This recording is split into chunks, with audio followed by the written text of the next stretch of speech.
আসসালামু আলাইকুম এভরিওয়ান, কেমন আছেন সবাই? আশা করছি অনেক বেশি ভালো আছেন। তো আমার মায়ের বাসায় থাকতে আরও একটি সুন্দর ব্লগ নিয়ে চলে আসলাম। আসলে মায়ের বাসায় থাকাকালীন প্রত্যেকটা ব্লগ বা প্রত্যেকটা সময় আমার অনেক বেশি ভালো কাটে।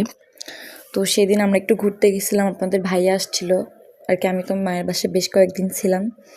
সে আসলে আমাকে দেখতে আসছিল, তার 2 দিন ছুটি থাকে, শুক্র আর শনি, এই জন্য। তো আমি আর আমার ছোটো ভাইটাকে নিয়ে একটু ঘুরতে আসছিল। সে আমাদের ঘোরায় বাসায় রেখে আবার বাসায় চলে যাবে, ছুটি ছিল না। আমার মাকেও আসতে বলেছিলাম, কিন্তু সে আসে নাই। আসলে বাসায় একটু কাজ ছিল, এই জন্য আসে নাই। মেনলি আমার বেশি একটু ফুচকা খাওয়ার ক্রেভিংস হচ্ছিলো, এই জন্যই মেনলি আসছিলাম এখানে।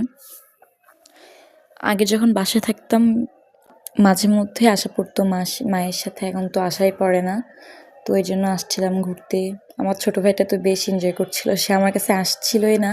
সে তার দুলাভাইকে অনেক বেশি পছন্দ করে, সে থাকলে আমাকে আর চিনেই না। তো তারপর একটু ফুচকা খেলাম, সেই ক্লিপটা আসলে নেওয়া হয় নাই। তারপরে একটু একটু করে ঘুরে দেখছিলাম। এখানে সবই আসলে কি বলে ছোটদের জন্য। আর একটু চা খেয়েছিলাম, অনেক বাজে ছিল এই চাটা।